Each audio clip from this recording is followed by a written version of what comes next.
The point programme में आज हमारे खास मेहमान हैं captain Sikandar Rizvi. Captain Sikandar Rizvi by profession pilot हैं। कैप्टन सिकंदर रिजवी हिंदुस्तान में एक ऐसी मुसलमानों की आवाज़ हैं जो इस्लाम के तमाम उलझे हुए सवालों का बहुत खूबसूरती से जवाब देते हैं, कुरान का हवाला देते हैं, हदीस का हवाला देते हैं और उनकी बेबाक इस जवाब के चलते आज हिंदुस्तान में एक ऐसी आवाज़ बने हैं जहां इस्लाम को लेकर के तमाम गलतफहमियों के बारे में भी साफ साफ बताते हैं, चाहे वो आतंकवाद का मामला हो, 3 तलाक का मामला हो, कश्मीर का मामला हो, यूनिफॉर्म सिविल कोड का मामला हो, राम मंदिर का मामला हो। मैं आपको अपने इस प्रोग्राम में खुशामदीद कहता हूं और इस बात के लिए मैं आपको मुबारकबाद देता हूं कि आपने अपना कीमती वक्त हमें दिया। कैप्टन साहब, मेरा पहला सवाल ये है, आज इस्लामिक वर्ल्ड के अंदर बहुत सारा जो है हालात ख़राब हैं, चाहे हम सीरिया देखें, लीबिया देखें, ईरान देखें, इराक़ देखें। आज क्या वजह है कि इस्लाम में एक किताब होने के बावजूद भी पूरी दुनिया के अंदर इस्लामिक वर्ल्ड के अंदर आपस में ही जो है ज़बरदस्त जंग छिड़ी हुई है? कहीं शिया सुन्नी की जंग है, कहीं बरेलवी दहलवी की है, कहीं पे देवबंदी की जंग है। तो क्या मानते हैं कि इसके लिए कौन जिम्मेदार हैं? अलग अलग वक्तों पे लोग ये भी कहते हैं कहीं अमेरिका ज़िम्मेदार है, कभी इजराइल ज़िम्मेदार है। तो क्या लगता है कि इस्लामिक वर्ल्ड को अपने अंदर एक सोच को बदलने या अपने अंदर कुछ जिसको कह सकते हैं कि हमें अपनी उस पूरी सोच को सही मायने में आगे लाने के लिए की ज़रूरत है, या सिर्फ हम अपने अंदर की गलतियों को दूसरों के कंधों पर डालते रहेंगे? आपका क्या कहना है? पहली बात तो पुष्पेंद्र जी, मैं आपका शुक्रिया अदा करूँगा, मुझे आपने बुलाया। आपने ये सवाल ऐसा पूछ लिया है हमसे जो पूरे दुनिया में आज के दौर में सवाल उठ रहा है कि एक किताब होने के बावजूद मुसलमानों के इतने फ़िरके, आप उसे कह सकते हैं कि मुल्क, या कह सकते हैं आप डिफरेंट रेसेस, ये आपस में झगड़ा कर रही हैं। देखिए, सबसे पहले मैं आपको बहुत ही शॉर्ट में बताना चाहूँगा, इसको बहुत तफसील में जाने की ज़रूरत नहीं पड़ेगी हमको। जब से इस्लाम आया है इस दुनिया में और उस इस्लाम को मानने वाले बढ़ते गए हैं और पूरी दुनिया में ये पहुँच गया, लेकिन उसके साथ ही साथ फ़िरके भी बनते गए हैं, तरह तरह के लोगों के अपने फेथ बन गए। उसी दौर में ही हनफी, कुरैशी, इस तरह के कबीले हुआ करते थे, उसके खलीफा हुआ करते थे। कोई अली को मानता है, कोई उनको मानता है। मेरा कहने का मकसद ये है कि ये दौर उसी टाइम ही शुरू हो गया था आपस में झगड़ों का। उसी में शहादतें भी हुई हैं, उसी में अली को शहीद कर दिया गया नमाज़ पढ़ते वक्त। उसी आप देखिए कि करबला हुई, हुसैन को शहीद करने वाले मुसलमान थे, वो गैर मुसलमान नहीं थे। अली को शहीद करने वाले मुसलमान थे, गैर मुसलमान तो वहाँ थे ही नहीं। तो मेरा कहने का मकसद है, जो वक्त गुजरता गया, नए नए फ़िरके आते गए, नए नए कबीले आते गए, तरह तरह की हदीसें। सबसे बड़ी चीज़ इन्होंने जो की है, कुरान के सूरों को मिस इंटरप्रेट किया है, उसके तर्जुमे गलत किए, अपने हिसाब से करते गए हैं, अपने कंफर्ट के हिसाब से करते गए हैं। जैसे कि वहाबिज़म आ गया है, बहुत हार्डकोर हैं, बहुत सख्त हैं, सलफ़ी हैं, वो अपने ढंग से इस्लाम को चलाना चाह रहे हैं। उनका इस्लाम का तरीका ही बिल्कुल बदल गया है। आज जंगें हो रही हैं, सीरिया के अंदर देख लीजिए, पहले इराक़ में थी, सऊदी अरेबिया है, यमन में है, सब जगह, और धीरे धीरे वो कश्मीर तक भेज दी गई है। आप देखिए तो क्या है, अब मैं ये नहीं कह सकता कि इनके ब्लड में या जिन के अंदर मुसलमानों के है ये जंग या आपस में लड़ाइयाँ, लेकिन कहीं तो कुछ गड़बड़ है जो इतने बरसों से चली आ रही है। ये एक नहीं हो पाते हैं, कुरान एक होने के बावजूद एक नहीं हो पाते हैं। आप हिंदुस्तान में देख लीजिए, कहीं बरेलवी हैं, कहीं देवबंदी हैं, तो उधर शिया हैं, तो उधर कोई है, उधर किशोचवी हैं, लेकिन एक कुरान के नीचे ये एक साथ नहीं आते हैं कभी। तो रिजवी साहब, आपका जो कहने का मतलब है कि कुरान तो एक है, लेकिन हदीसें और इंटरप्रिटेशन कई सारी हैं, और 100 साल बाद भी लोगों ने हदीस।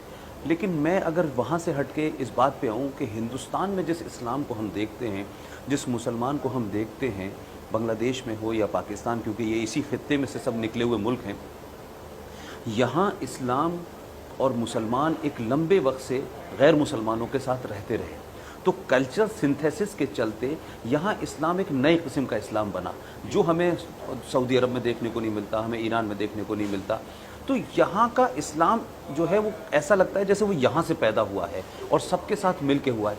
लेकिन 2017 में हम हिंदुस्तान में देखते हैं कि इस्लाम के नाम पर सबसे ज़्यादा पॉलिटिक्स हो रही है, और पॉलिटिक्स में इस्लाम को लोग हर बात में, 3 तलाक का मामला हो साहब इस्लाम का मामला है, हम इसे नहीं देंगे, मदरसों का मामला हो साहब इस्लाम के ख़िलाफ़ है, 3 तलाक के अलावा हम जैसी किसी और चीज़ में बढ़ते हैं तो हर बात में इस्लाम का जो इस्तेमाल यहाँ हिंदुस्तान के लोग कर रहे हैं। आपका कहने का, या मैं अगर ये कहूँ कि ये गलत नहीं, क्या हिंदुस्तान में इस्लाम को लेकर के शुद्ध रूप से, प्योर रूप से सिर्फ सियासत हो रही है, और इस्लाम का इंटरप्रिटेशन अलग अलग पॉलिटिकल पार्टीज़, अलग अलग जमातें जो हैं अपने हक़ में कर रही हैं। इससे इस्लाम को और मुसलमान को नुकसान हो रहा है, और पूरी दुनिया के अंदर और हिंदुस्तान में जो गैर मुस्लिम हैं उनको भी लगता है कि इस्लाम शायद एक बड़ी ख़तरनाक चीज़ है, जिसमें अलकायदा नज़र आता है, जिसमें इंडियन मुजाहिदीन नज़र आते हैं, जिसमें ISIS नज़र आता है। तो उस हिंदू के लिए, उस नॉन मुस्लिम के लिए उस इस्लाम को समझ पाना बहुत मुश्किल है।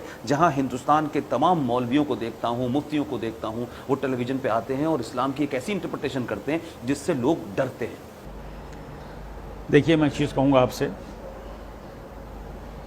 अगर आप ये कहते हैं कि इस्लाम में सियासत, चाहे हिंदुस्तान हो या आपका बांग्लादेश हो, आसपास के मुल्क हों, सियासत तो 1400 साल पहले भी हुई थी, वो सियासत बरकरार है, बस एरिया बदल गया है, वो आज भी चली आ रही सियासत। देखिए, ये नहीं कहूँगा इस्लाम रिलीजन जो है पॉलिटिकल बेस्ड है, ऐसा नहीं है, स्पिरिचुअल रिलीजन है ये, और बहुत ही, अगर आप कुरान मजीद को पढ़िएगा तो बहुत ही एक अच्छी किताब है, होली बुक है, ये पूरी उसके अंदर सब कुछ है। लेकिन अब उसके अंदर लोग उस पर सियासत करने लगे हैं। एक तो सबसे बड़ी चीज़ मुसलमानों के लिए, क्या वो हमारे हिंदुस्तान का हो, चाहे बांग्लादेश का हो, चाहे वो पाकिस्तान के लिए पड़ोस का हो, यहाँ के जो मुसलमान, जो आपने एक अल्फाज इस्तेमाल किया ना कि एक नए किस्म का मुसलमान है, वही मिक्सचर हो गया है। जैसे यहाँ वहाबिज़म आ गया है, यहाँ पर जो है आपके सूफिज़म के लोग हैं, ये अपनी अपनी दुकानें चला रहे हैं, और वो जहालत जो मुसलमानों के अंदर है, एजुकेशन कम होने की वजह से कभी कोई उधर भागा चला जा रहा है, कोई उधर भागा चला जा रहा है। तो जिस ढंग से उनको मोल्ड किया जा रहा है, अपने हिसाब से उनका ब्रेन वॉश किया जा रहा है, उसका असर हमारे दूसरी कौमों पड़ रहा है। और जो जब ये लोग सपोर्ट करने लगते हैं, अभी आपने इस्तेमाल किया अल्फाज के, ISIS हैं, तालिबान हैं, ये हैं, वो हैं, तो वो डरावने हैं। अगर उनके साथ जुड़कर ही हमारा हिंदुस्तान का मुसलमान ना भी जुड़ता हो, मैं नहीं जानता हूँ हिंदुस्तान को कोई मुसलमान के साथ जुड़ता होगा, कोई नहीं जुड़ता होगा कोई 0.1% उसमें शायद उनके इन्फ्लुएंस में आता हो, लेकिन उनका जो असर यहाँ आ रहा है वो हम लोग की इमेज ख़राब कर रहा है, मुसलमानों की इमेज ख़राब हो रही है। और इसका एक वजह है जहालत। वो जहालत पहले सहारा में, डेजर्ट में थी, अरबियन पेनिनसुला में थी, वो जहालत यहाँ चली आ रही है। इन्होंने कभी एजुकेशन पे ध्यान नहीं दिया गया है, किसी मौलवी ने किसी बच्चों की एजुकेशन के ऊपर बात नहीं करी है। वो खुद भी, देखिए, मौलवी बन जाता है पॉलिटिक्स करने के लिए, और पॉलिटिशियन बन जाता है मौलवी। गौर करिएगा, आपको बहुत सारे मिल जाएंगे मौलवी, आपको टेलीविजन मिल जाएंगे, वो पॉलिटिक्स करते हैं, उनको कौन से मतलब नहीं। आपको एक यहाँ मैं आपको एक चीज़ के लिए रोकना चाहता हूँ। एक और चीज़ बड़ी पिक्यूलियर हम देख रहे हैं, हिंदुस्तान में एक बड़ी तादाद में, कम से कम 5 करोड़ के आसपास शिया कम्युनिटी रहती है। लेकिन हमको न तो हिंदुस्तान में और न हिंदुस्तान के बाहर, इस इस्लामिक कन्फ्लिक्ट के अंदर जो विदिन चल रहा है, उसमें शिया जो है, हमने देखा है कि एजुकेशन में बहुत आगे है। हमने देखा है कि चाहे वो एयरफोर्स हो, चाहे हमारी नेवी हो, उसमें भी उनका बड़ा कंट्रीब्यूशन है। तो अगर हम ज़मीन पे देखें तो जो शियाओं का कंट्रीब्यूशन है, शियाओं का जो इंटेलेक्ट है, शियाओं की जो सोच है, वो इस इस्लामिक कन्फ्लिक्ट के अंदर इतनी दब गई। और ख़ासतौर से हिंदुस्तान के पस मंज़र में कहूँ तो मुझे लगता है कि ऐसा लगता है कि जो सेनर एलिमेंट है, जो वाइज़र एलिमेंट है, जिसको हिंदू शायद नहीं समझते कि शिया सुन्नी में कोई मेजर फ़र्क है, उनकी आवाज़ दब गई है।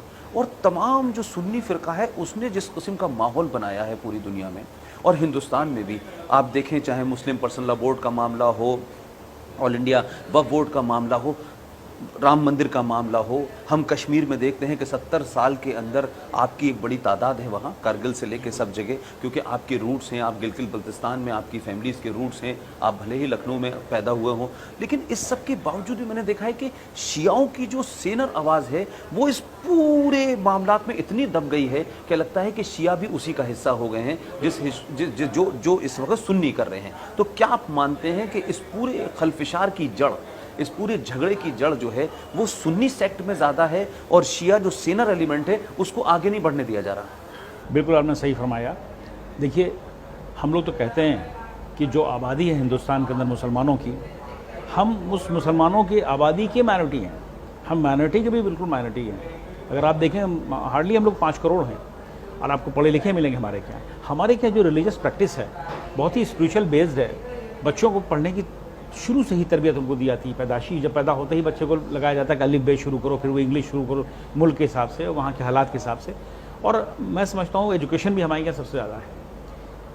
और रही अहले सुन्नत में, उनकी तादाद ज़्यादा है, बहुत ज़्यादा तादाद है, वो हमारे पे हावी भी हो जाते हैं और जो हमारा माइनॉरिटी का हक होता है वो ले भी जाते हैं। भाई देखिए, कहने मुझे कोई हर्ज है ही नहीं, और हम दब के रह जाते हैं इस भीड़ में, क्योंकि हम मुसलमानों की आबादी का मुश्किल से हम 15 से लेकर के 18% है, तो आबादी हमारी कम है। अब वही देखिए, हम लोग मेरी अपनी डिमांड है कि भाई हमको अलग से माइनॉरिटी का हमको जो हक होते हैं वो दिया जाए। यानी आप ये कहना चाहते हैं कि मुसलमान की आइडेंटिटी से आप बाहर निकलना चाहते हैं, क्योंकि जब मुसलमान अल्फाज का इस्तेमाल होता है तो उसमें आप दब इस्लाम को मानने वाले हम लोग हैं, उस इस्लाम के झंडे के नीचे सभी आते हैं सड़क फिर के। लेकिन जब आप देखिए, जब मुसलमान वर्ड इस्तेमाल होता है तो मुसलमान तो शिया भी है, सुन्नी भी है, लेकिन मुसलमान जो है हिंदुस्तान के अंदर वो अहले सुन्नत से ज़्यादा गिना जाता है, क्योंकि उनकी तादाद ज़्यादा है, शियों की गिनती नहीं होती है, उसमें हम भी साथ साथ में हो जाते हैं। आपका कहना यह है कि क्या शियाओं को आप चाहते हैं एक अलग आइडेंटिटी मिले, जैसे अभी हाल में जैन धर्म को जो है एक माइनॉरिटी का दर्जा मिला, सिखों को मिला, पारसियों को मिला, तो आप हिंदुस्तान की 20 या 22 करोड़ जो आबादी है, आप चाहते हैं कि उसमें से आपको एक अलग मज़हब का एक अलग आइडेंटिटी मिले और आपको माइनॉरिटी स्टेटस मिले? क्या आप ये कहना चाहते हैं? बिल्कुल, हम ये कहना चाहते हैं हमारी आइडेंटिटी अलग हो, हमारी गिनती अलग रही है उनसे। जैसे जैन धर्म वालों को हिंदू होते हुए भी उनको माइनॉरिटीज़ में अलग रखा गया है, इसी तरह मुसलमान होते हुए भी शियों को अलग कर दिया जाए और हमको अलग से ही उनका रिजर्वेशन दे दिया जाए। जो उनको बेनिफिट मिलते हैं, मैं नहीं कहता हूँ वो अलग से हमको दिया जाए, जो मुसलमानों के बेनिफिट, मुसलमानों का बेनिफिट में से शियों का बेनिफिट अलग कर दिया जाए, यानी हम लोगों को अलग से पहचान बनाई जाए हमारी। और हम सरकार से हम तो दरख्वास्त करते हैं कि हम लोग देखिए, आपको बहुत नेशनलिस्ट कैरेक्टर मिलेगा सारे शोयों में। आपने सही फरमाया था, नेवी में, एयरफोर्स में फाइटर पायलट हैं हमारे, मिलने जुलने वाले हमारे अजीज़दार रिश्तेदार हैं, और हम कंट्री के लिए खड़े रहते हैं हमेशा, हमारी कौम तो खड़ी रहती है। अब मैं यहाँ से उठ के आपको कश्मीर इसलिए ले जाना चाहता हूँ क्योंकि कश्मीर से आपका बड़ा जुड़ाव है, आपकी ख़ानदान की, आपका जो क्लान है उसकी रूट्स हैं पाकिस्तान के कब्ज़े वाले कश्मीर से। सिकंदर साहब, कश्मीर के अंदर कौन लोग हैं जो 70 साल से कश्मीर की सियासत को और वहाँ के शियाओं के हक़ न देने को और पूरी कश्मीर को यरगमाल बनाए हुए हैं? और ऐसा लगता है कि जब डिबेटें होती हैं, जब बाहर सेमिनार होते हैं, तो कहा जाता है कश्मीर जल रहा है। तो कश्मीर सिर्फ वैली नहीं है, कश्मीर से बड़ा हिस्सा जो है आपका लद्दाख का है, जम्मू का है, और 93% से ज़्यादा लोग जो हैं वो अमन से रह रहे हैं, वो एंटी इंडिया नहीं हैं, वो पाकिस्तान के पेड एजेंट नहीं हैं, वो भारत के ख़िलाफ़ नारे नहीं लगाते हैं।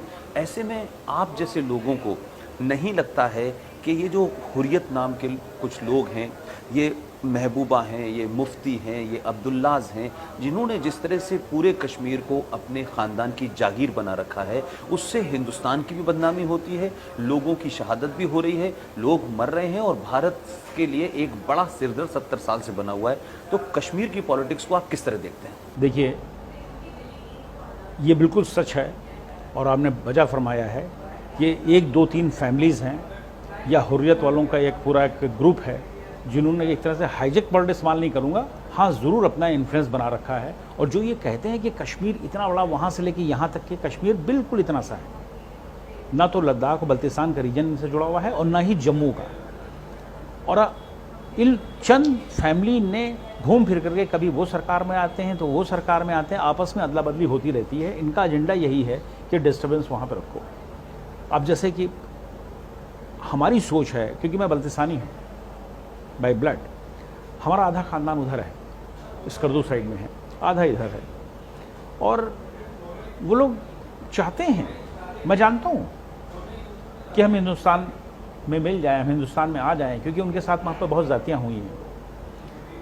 अगर आप उनको ले लीजिएगा बल्तिस्तानियों को, तो बल्तिस्तानियों को कश्मीरियों से कोई लेना देना नहीं है। करगिल वालों की ना भाषा मिलती है इनसे कश्मीरियों से, ना इनका रहन सहन मिलता है, ना कल्चर उनका मिलता है। आप लद्दाख वालों को देख लीजिए, लद्दाखियों से उनका कोई लेना देना नहीं है। इसी तरह डोगरा है, उनको देख लीजिए जो जम्मू में है, गुर्जर है, उनका कोई लेना देना नहीं। अगर जब फिर आप देखते हैं तो इतने से कश्मीरी हैं जो इतना प्रोपेगेंडा कर रखा है साहब, यहाँ से लेकर वहाँ तक कश्मीर है। सरासर झूठ है, सरासर उन्होंने जातियाँ करी हैं। और हमारी तो वैसे भी सरकार से, मतलब भारतीय सरकार से, इंडियन गवर्नमेंट से हमारी दरख्वास्त है किसी तरह जम्मू को एक अलग स्टेट बना दीजिए, और करगिल को, खासकर करगिल से लेकर लद्दाख तक के, उसको यूनियन टेरिटरी बना दीजिए, और कश्मीर वैली एक अलग स्टेट बना दीजिए।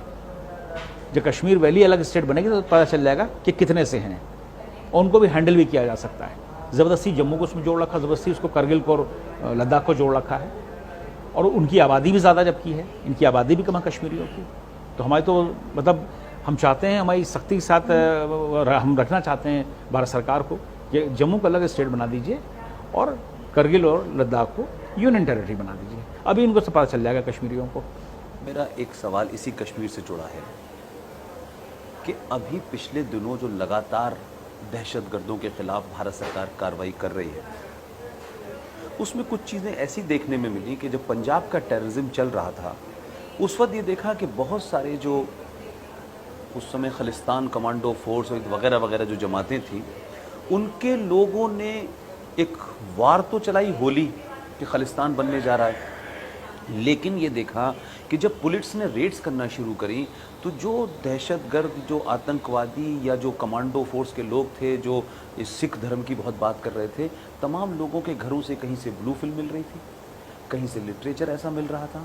तो ये लगा कि ये तमाम सारे लोग जो हैं एक मूवमेंट चलाने के नाम पे अपनी एक अलग तरीके की इनकी सोच थी। अभी हाल के दिनों में कश्मीर से जो लोग पकड़े जा रहे हैं, चाहे वो मूसा हो, चाहे दुजाना हो या दूसरे लोग, इन सब के यहाँ से पता चल रहा है कि ये लोकल अय्याशी में इन्वॉल्व हैं, लोकल लड़कियों के साथ इन्वॉल्व हैं, लोकल घरों में इस तरीके के काम कर रहे हैं। तो जिस लड़ाई का नाम ये कह रहे हैं कि हम यहाँ निज़ाम मुस्तफ़ा, हम इस्लाम की हुकूमत यहाँ नाफिज करना चाहते हैं, वो मुझे कम लगता है। और अब ये लोग जो हैं उस आतंकवाद की इंडस्ट्री को अपनी अय्याशी के लिए इस्तेमाल कर रहे हैं। इस पर आपका क्या कहना है? देखिए, मैं बताऊं आपसे, ये जो हवाएं आई हैं, गर्म हवाएं, ये आई हैं अफ़गानिस्तान से, ये आई हैं पेशावर के रास्ते से जो हमारी वैली पहुंच गई हैं। ये कागान वैली होती हुई आई, मुजफ्फराबाद होते हुए कश्मीर पहुंची हैं।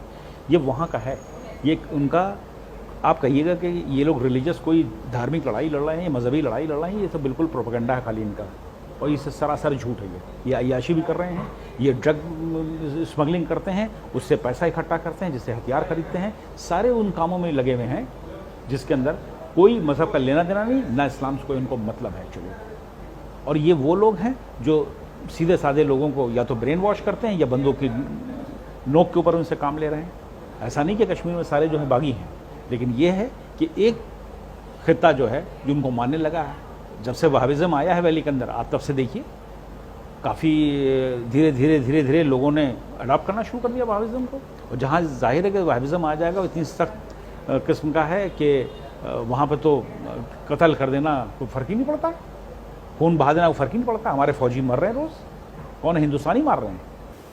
मैं फिर दोबारा वहाँ से निकल के इस मुद्दे पे वापस आता हूँ कि भारत में 3 मुद्दों को अगर मैं देखता हूँ एक लंबे वक्त से, चाहे वो कश्मीर में आर्टिकल 370 का मामला हो, यूनिफॉर्म सिविल कोड का मामला हो, राम मंदिर का मामला हो। रिजवी साहब, ये क्या वजह है कि इन तीनों मुद्दों पे जो शियाओं की सोच है वो सुन्नी की सोच नहीं है, और बार बार ये तीनों मुद्दों के बारे में अब कोर्ट में चले गए हैं।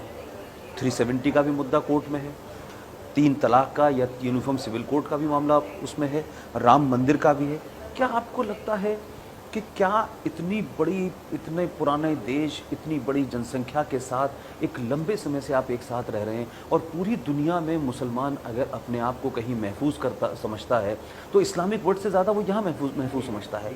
उसके बावजूद भी मेजॉरिटी कम्युनिटी के इमोशंस को, मेजॉरिटी कम्युनिटी के फेथ को आप कुचल करके कुछ चीज़ों में छोटा दिखाने की कोशिश करने की बात और बार बार ये नारा लगाना कि हम 800 साल हमने यहाँ हुकूमत की है, ये करके आप मेजॉरिटी को चढ़ाना चाहते हैं। राम मंदिर के मामले पे आपकी जो सोच है, आपने काम भी लंबे वक्त तक वहाँ किया है, आपकी सोच 370 पे, यूनिफॉर्म सिविल कोड पे यानी ट्रिपल तलाक पे और राम मंदिर पे क्या है? देखिए, मैं आता हूँ पहले तो आर्टिकल 370 के ऊपर। आर्टिकल 370 35A उसका क्लॉज है। इससे सबसे ज़्यादा नुकसान भारत को हुआ है, सबसे ज़्यादा नुकसान हुआ है। और सबसे ज़्यादा एक्चुअली क्या देखिए तो मुसलमान को तरक्की में भी हुआ है। ऐसा नहीं कि हम वहाँ पे ज़मीन नहीं खरीद सकते तो कश्मीर में वहाँ की लड़की शादी नहीं कर सकते हैं और वो वहाँ प्रॉपर्टी आप नहीं खरीद सकते हैं, बल्कि डेवलपमेंट हमारी भारत सरकार ने पूरी कश्मीर में करी है। लेकिन इस 370 की वजह से जो उनको एक, मैं यहाँ नहीं कहना चाहूँगा कोई अलग से हकूक़ दिए गए हैं, लेकिन उस 370 से कहीं कहीं हमारे हाथ बन जाते हैं। जैसे और स्टेट के अंदर हम खुल के कंट्री को चला रहे हैं, लेकिन कश्मीर में जाकर के हम रुक से जाते हैं, ठहर से जाते हैं। उसको हटना चाहिए। और हमारे ख्याल से शिया तो चाहता है कि 370 और 35 है फ़ौरन हट जाए। कोई भी नहीं स्टैंड करेगा। आप किसी करगिली से बात करिएगा, बल्तिस्तानी से बात करिएगा, वो भी नहीं तैयार है, 370 को बिल्कुल नहीं चाहता है कि कंटिन्यू करे। और रही बात के राम जन्मभूमि की, बाबरी मस्जिद की, देखिए बाबरी मस्जिद और राम जन्मभूमि, मैंने उस पर काम किया हुआ है काफ़ी। और तब हमने मुहिम चलाई थी कि दोनों फ़िरके के लोग बैठ करके बातचीत से इसका हल निकाल लें, लड़ाई झगड़ा ख़त्म हो, अमन सुकून हो। और उसमें शियों ने आगे बढ़ करके काफ़ी साथ भी दिया। और भी आए हैं, हमारे देवबंदी भी हमारे साथ थे कुछ लोग, और कुछ हमारे सूफ़ी लोग भी हमारे साथ थे कि भाई इसका कुछ हल निकला जाए। जो आजकल बात चल रही है कि बैठ करके हल निकला है, सुप्रीम कोर्ट फैसला। लेकिन एक बात है, देखिए राम जन्मभूमि मामले के अंदर 85% की हिंदुओं की आबादी है। अब मुसलमान ने 800 साल से 1000 साल से हुकूमत करी होगी, तो हुकूमत पूरे हिंदुस्तान पे नहीं करी। अगर मैप उठा कर देखिएगा, सारी टेढ़ी मेढ़ी कर दी गई उठा कर हमारी हिस्ट्री, अलग अलग खित्तों में रही है। और बराबर उनकी जंग हिंदू महाराजाओं से होती रही है, चाहे शिवाजी हों चाहे राणा प्रताप हों, सबकी जंग होती रही है। ऐसा नहीं है कि बहुत अमन सुकून से यहाँ पर राज कर रहे थे। मुगलिया सल्तनत ने भी जुल्म बहुत ढाए, चाहे औरंगजेब आए तो उन्होंने भी जुल्म बहुत ढाए थे। तो उन्होंने हुकूमत करी, तो अभी भी हुकूमत करेंगे। तो ये बहुत बड़े मुगालते में मुसलमान अगर सोच रहे हैं। एक तो ये बात है। दूसरी बात, मैं राम मंदिर पे आ जाऊँ, मैं हटना नहीं चाहता हूँ उस टॉपिक से। देखिए, अगर सुप्रीम कोर्ट का फैसला आ जाता है, हिंदुओं को फेवर में आता है, तो मुसलमानों को चाहिए कि वो किनारे हट जाएं और खुशी खुशी जा करके अपने हिंदू भाइयों को जगह सौंप दे और हाथ में हाथ मिला के, हाथ बढ़ा के मंदिर के निर्माण में पूरा सहयोग करें। साथ साथ मस्जिद का भी निर्माण करें और कोई अच्छी सी जगह करें जिसमें आने वाली 200-400 हज़ार साल तक दोबारा झगड़ा ना हो। या तो सरयू को पार कर ले या वहाँ से काफ़ी हट के कर ले, इसमें कोई हर्ज नहीं है। और वैसे भी वो झगड़े की जगह हो गई है, वहाँ पे मस्जिद कैसे बन सकती है, वहाँ पे इबादत दोबारा कैसे हो सकती है? अगर आप देखिए इस्लाम के शरह के हिसाब से भी देख लीजिए। और रही कि अगर मुसलमान जीत जाता है मुकदमा, मुझे लगता नहीं कि मुसलमान जीतेगा। अगर जीत भी जाता है तो भी दे देनी चाहिए। और जिस दिन मुसलमान खुद आगे बढ़ करके जा करके हिंदुओं को सौंप देगा, वो महान हो जाएगा, सारे दिल साफ़ हो जाएंगे। जिस ढंग के हम लोगों के ऊपर या मुसलमानों के साथ हम भी मतलब जो लोग मतलब शिया भी जुड़ जाते हैं, शिया मतलब नहीं है होने के बावजूद भी। अभी जैसे कि दो चीज़ों में यहाँ कहना चाहेंगे कि अभी कुछ हमारे उलमा अकराम ने खास करके शियों के, उन्होंने कह दिया कि एक साहब ने कह दिया, एक मौलाना साहब ने कहा, सीनियर हैं, उन्होंने कह दिया कि भाई हिंदुओं को सौंप देनी चाहिए। तो बिल्कुल ठीक कहा उन्होंने। और एक मौलाना साहब ने कह दिया, नहीं साहब, वो तो ये तो शिया सुन्नी को लड़ाने की बात हो रही है और हरगिज़ नहीं वहाँ पर मस्जिद का दिया नहीं। अगर सुप्रीम कोर्ट का फैसला आ गया हिंदुओं के हवाले करने के लिए, तब हमारे मौलाना साहब क्या करेंगे? हजरत देनी पड़ जाएगी। और आपने इस तरह का मैसेज दिया है कि शिया सुन्नी को लड़ाने की कोशिश कर रही है, इसमें लड़ाने की कोशिश नहीं हो रही है, सिर्फ ये है कि समझाने की कोशिश हो रही है कि अगर समझा दिया जाए तो मंदिर का निर्माण हो सकता है और मस्जिद भी बन सकती है। अब दूसरी चीज़ आ गई है बहुत ही इम्पॉर्टेंट कि इन लोगों को, जो लोग चाह रहे हैं कि ये झगड़ा बना रहे, ये मंदिर मस्जिद बने ना, वो कुछ लोग हैं जैसे मुस्लिम पर्सनल लॉ बोर्ड वो झगड़ा डाले रहता है, मैं तो खुल के कह रहा हूँ। और दूसरा हमारा बाबरी मस्जिद एक्शन कमेटी है, वो हमेशा ये चाहती है कि झगड़ा बना रहे, क्योंकि बहुत लोग दुकानें उसमें चल रही है, वो चाहती नहीं कि फैसला हो कभी इसका। एक और मुद्दा था जो मैंने कहा कि कोर्ट में भी चल रहा है और 3 तलाक का है, यूनिफॉर्म सिविल कोड पे आपकी क्या राय है? मैं कहना चाहूँगा यहाँ पे भारत एक बहुत ही मजबूत गणतंत्र है, रिपब्लिक कंट्री है, और हमारे यहाँ कानून एक होना चाहिए। बहुत सारे मुस्लिम कंट्री हैं जहाँ पे उनका अपना लॉ चलता है, वहाँ पे इस्लामिक लॉ नहीं चलता है, और हम चाहते हैं कि कॉमन सिविल कोड होना चाहिए, उसके दायरे में सबको आना चाहिए, वो क्या क्रिश्चियन हो, क्या मुस्लिम हो, क्या वो हिंदू हो, सारे हों। लेकिन अब कहते हैं साहब हमारा शरा में अलग, शरा में तो देखिए जब कोई बात होती है तो, लेकिन आप शरा को पूरा कानून के तौर पे नहीं मानते हैं, आप तलाक के लिए मान लेते हैं, लेकिन किसी का खून कत्ल हो रहा है या किसी ने डकैती डाली किसी मुसलमान ने, तो उसका संसार नहीं करते हैं, गर्दन नहीं कट पाते हैं, तब वहाँ पर पैनल कोड के लिए चले आते हैं। तो जब पैनल कोड को मानते हैं, इंडियन पैनल कोड को, तो फिर आप उस तलाक के लिए भी मानिए। यानी कि कॉमन सिविल कोड होगा तो सारा कंट्रोल हो जाएगा, लॉ एंड ऑर्डर भी कंट्रोल होगा। एक मेरा आखिरी सवाल मैं आपसे जानना चाहता हूँ, इस वक्त भारत के आर्मी चीफ ने कुछ दिन पहले एक बयान दिया है और उन्होंने कहा कि भारत जो है वो 2.5 युद्ध में ग्रस्त है, यानी इंगेज है 2.5 युद्ध के अंदर। तो 2 युद्ध हमको साफ नज़र आते हैं, एक भारत के वेस्टर्न बॉर्डर पर है, एक भारत के ईस्टर्न बॉर्डर पर है। जो इशारा है विपिन रावत साहब का कि भारत के अंदर भी एक जो है युद्ध चल रहा है। रिजवी साहब, ये युद्ध पाकिस्तान से और चाइना से ज़्यादा खतरनाक है। ये युद्ध नागरिकों को लड़ना है, बहैसियत जिम्मेदार नागरिक, बहैसियत एक मुसलमान, एक सच्चे मुसलमान की हैसियत में। हमारे यहाँ हर लड़ाई को हिंदू मुस्लिम का रूप दे दिया जाता है। अगर मदरसों पे बात होगी तो हिंदू मुस्लिम का मामला आ जाएगा, तलाक का कोई मामला आएगा तो हिंदू मुस्लिम का मामला आ जाएगा। मैं ये जानना चाहता हूँ कि भारत के उस नागरिक की हैसियत में, उस जिम्मेदार नागरिक की हैसियत में, और ख़ासतौर से जो आपकी अपनी बैकग्राउंड है, आपकी फैमिली से लोग जो हैं भारत के तमाम अलग अलग चीज़ों में, अलग अलग शोबों में हैं, क्या आप मैसेज देना चाहते हैं कि ऐसे क्रिटिकल टाइम में जब पूरी दुनिया के अंदर झगड़े हो रहे हों और भारत के अंदर लोग अमन चैन से रह रहे हों, पूरी दुनिया की इकोनॉमी कोलैप्स हो रही हो, भारत की इकोनॉमी में फिर भी सस्टेन है, ऐसे में हिंदू मुस्लिम दंगे और झगड़े जो कि हमारा मुल्क बराबर में पाकिस्तान है वो लगातार कश्मीर में कोशिश कर रहा है, अलग अलग सूबों में कर रहा है, ऐसे में आपकी भारत के मुसलमानों के लिए क्या पैगाम है कि ये एक ऐसा क्राइसिस है जब इस देश में हिंदू मुस्लिम के दंगे ना हो, हिंदू मुस्लिम की दूरियां ना बढ़ें, उसके लिए मुसलमानों को क्या करना चाहिए? और जो छोटी छोटी चीज़ पे मुसलमान उसको ये सोचते हैं कि हमारे खिलाफ हुकूमत ये फैसले ले रही है, उनकी सोच को कैसे बदला जाए, क्या आपका मैसेज है? देखिए, सबसे पहले तो मैं कहना चाहूँगा कि हमारे भारत के जो हिंदुस्तान के जो मुसलमान हैं वो पुरानी बातों को भूल जाएं, वो मुगलिया सल्तनत को भूल जाएं, वो आज के दौर के मुसलमान हैं। अपने बच्चों को अपने घर में, अपने मोहल्ले गलियों में उनको ऐसा सबक दें कि बेटा तुम हिंदुस्तान की हो, और उनके अंदर एक नेशनल कैरेक्टर डालें।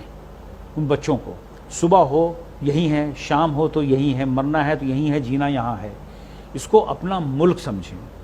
और ये हिंदू जो हैं ये हमारे भाई हैं, हिंदू हमारे भाई हैं। जैसे शिया सुन्नी आपस में कभी भाई भाई हो जाते हैं, कभी लड़ने लगते हैं, तो घरों में लड़ाइयाँ चलती रहती हैं छोटी मोटी, लेकिन इसको लंबा मुद्दा न बनाएं। दूसरी चीज़ ये है कि जो बाहर की ताकतें हैं जो हमारे मुल्क में चाहते नहीं अमन सुकून हो, बहुत से ऐसे इदारे हैं, बहुत सी ऐसी ऑर्गेनाइजेशन हैं जो हिंदुस्तान में घुसपैठ करके छोटे छोटे मदरसों में जा करके वहाँ के मौलवियों को, वहाँ के सूफियों को समझा के, पैसा दे कर, खिला करके उनको ऐसा किया जा रहा है कि बच्चों को ब्रेन वॉश कर दो।